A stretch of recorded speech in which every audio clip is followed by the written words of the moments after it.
Buongiorno e ben ritrovati a un nuovo appuntamento con A Voi la Linea. Ci colleghiamo subito in diretta con la nostra Isabella Gregoratto che ha seguito per noi i lavori della Giunta Comunale a Udine. A te la linea.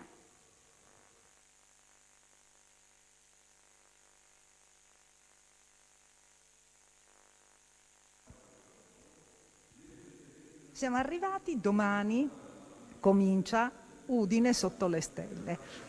Per quest'anno sono previste novità, nel senso che oltre ai tradizionali borghi che negli anni passati hanno aderito all'iniziativa, se ne aggiungeranno anche degli altri. Le richieste stanno arrivando proprio in questi giorni. Ne parliamo con l'assessore Maurizio Franz, che ci illustrerà anche altre iniziative previste per l'inizio d'estate a Udine. Sì, domani parte Udine sotto le stelle, una manifestazione che è stata creata nel periodo post-pandemia e che subito ha riscontrato un grande successo non solo per gli operatori commerciali coinvolti, i vari ristoranti, ma soprattutto per la cittadinanza e tanti ospiti turisti, perché uno può in sicurezza ammirare le bellezze architettoniche della città e degustare i piatti tipici. Quindi con la chiusura di alcune importanti vie organizzate dai borghi cittadini, quindi partirà con via Manin, con Largo dei Pecili e con Borgo Poscolle. Però ci sono molti altri borghi che quest'anno hanno chiesto di poter aderire. Naturalmente l'iniziativa è libera, nel senso che uno non è obbligato a fare tutti i weekend e quindi venerdì sera, sabato sera, domenica, ma può fare solo qualche weekend o solo alcune giornate. Adesso vedremo come organizzare il tutto. Come sapete la formula prevede che vengano chiuse la sera queste strade qua e vengano messe a disposizione dei bar e dei ristoranti e quindi tutti possono piacevolmente passeggiare.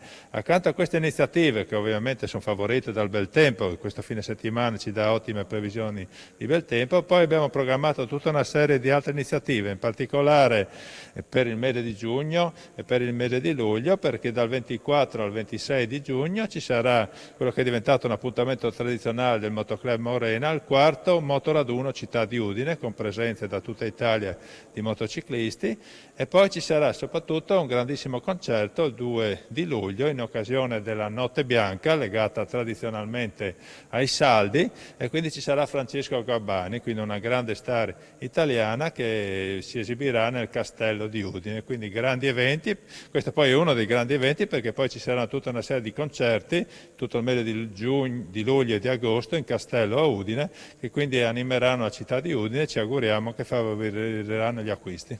Bene, ringraziamo l'assessore ai grandi eventi Maurizio Franz e restituisco la linea allo studio.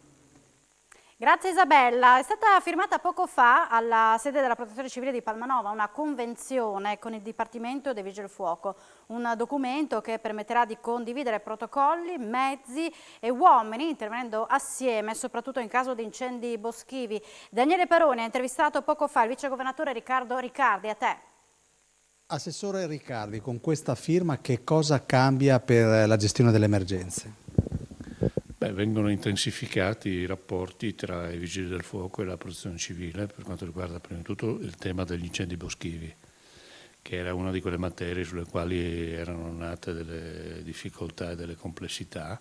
Quindi noi facciamo un passo avanti condividendo anche con i vigili del fuoco le operazioni e più in generale si stringe ancora di più il coordinamento delle emergenze, quindi il coinvolgimento del personale, l'utilizzo delle centrali operative, i loro collegamenti, l'attività formativa, cioè tutte quelle che sono le attività che presidiano una collaborazione importante, dove evidentemente i vigili del fuoco hanno un ruolo di prima governo e di responsabilità diretta, perché questa è una materia dello Stato, e trovano una forma di collaborazione importante in una organizzazione come quella della Protezione Civile regionale, che credo non abbia bisogno di presentazioni ed è evidentemente riconosciuto anche dal commissario di governo, prefetto di Trieste, che era qui con noi oggi, ed in collegamento anche con il capo di dipartimento, il prefetto Lega, con la quale abbiamo condiviso questo lavoro, che è stato un lavoro lungo,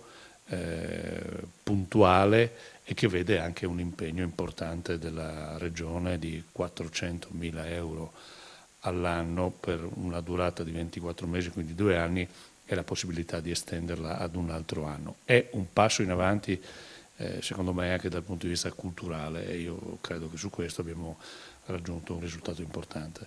Senta, un verbo che a lei piace molto è condividere.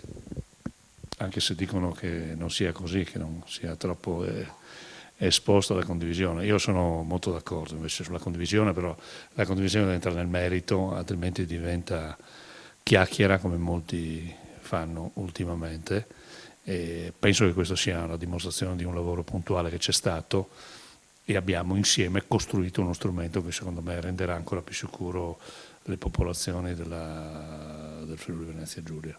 Senta, nel caso di un incendio di dimensioni importanti, come vi attivate? Come si attiva la procedura dopo questa firma? Beh, la procedura scatta nel momento in cui c'è l'emergenza, scatta dalla centrale operativa, il coordinamento viene attivato sui vigili del fuoco e partono le forze in funzione della dimensione, del luogo e della tipologia dell'intervento che viene chiamato. È tutto molto codificato in maniera molto precisa, e io sono certo che il lavoro già importante che viene assicurato ai cittadini da questo sistema ulteriormente migliorerà. Un progetto di riqualificazione dell'area dell'ex caserma permetterà a Pontebba di realizzare un nuovo villaggio turistico alberghiero di 450 posti letto. Sarà pronto nel 2025 per una spesa totale di 29 milioni di euro da parte di 2 investitori privati stranieri. Siamo a Pontebba assieme al sindaco perché c'è una novità che può creare davvero un gran bel movimento a livello turistico. Qui sorgerà un villaggio turistico, possiamo presentarlo così, grazie agli investitori di fuori regione. Sì, qui nell'area dell'ex caserma Zannibon il progetto è quello di poter realizzare, grazie a un investimento carinziano olandese, un villaggio albergo che in qualche modo rappresenta un punto di partenza importante per il rilancio di questo territorio del comune di Pontebba. Come sarà strutturato intanto? Perché è un bel progetto che vede una piscina, diverse villette. Sì, sarà strutturato con delle unità abitative indipendenti, monofamiliari o bifamiliari, tutte con una tematica di carattere montano, perciò sasso, legno, vetro, anche un po' moderne, anche classiche, però insomma richiamano molto il tema della montanità, e quando uno viene in ferie in un territorio montano come il nostro cerca il legno, cerca il bello, e perciò ci saranno queste unità abitative che verranno gestite con dei servizi unitari, perciò pensiamo alle pulizie delle camere, alla sistemazione delle camere, al ristorante, alle colazioni, che verranno date in forma unitaria. Uno, se vuole, potrà usufruire degli spazi all'interno della propria abitazione o delle soluzioni che ci saranno in situazioni condivise nel ristorante centrale. Ci sarà una piscina coperta e scoperta per l'estate, un garage completamente interrato, non si vedranno le macchine di chi qui è in vacanza, ci sarà molto verde, fiori, aree e spazio per il gioco dei bambini, una piccola panetteria, la reception e tutta una serie di servizi che si daranno poi ai turisti che qui vorranno poi usufruire della struttura, insomma. Una piccola città vacanza che prenderà tutta quest'area. Quanto è grande quest'area, proprio per far capire ai telespettatori? Sono 3 ettari, era un'area militare che grazie a un contributo della regione stiamo riconvertendo e riqualificando, demolendo le strutture, e insomma contiamo per il prossimo anno di poter far partire questo progetto.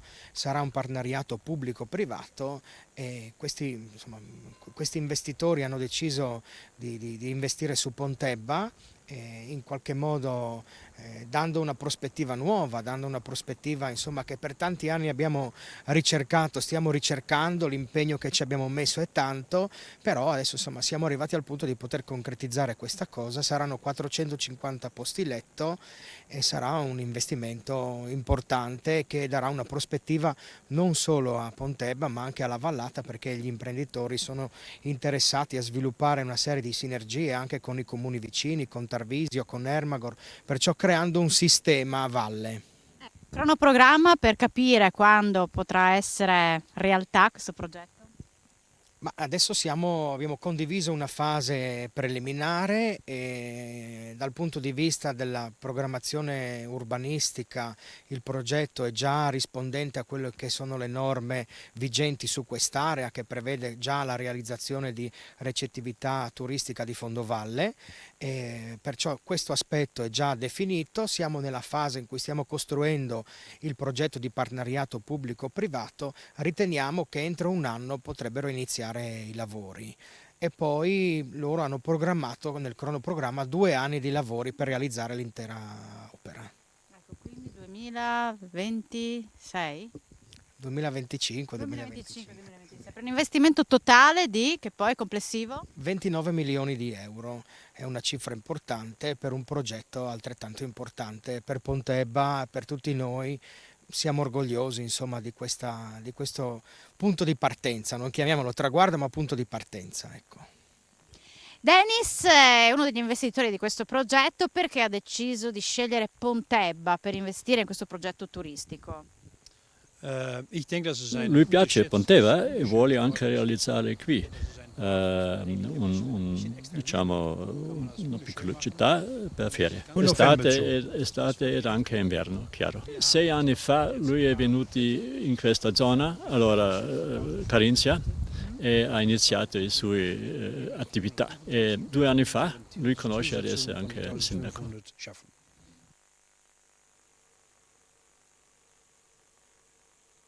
Siamo in chiusura, ma l'informazione tornerà in diretta alle 16:30. Grazie per l'attenzione e buona giornata.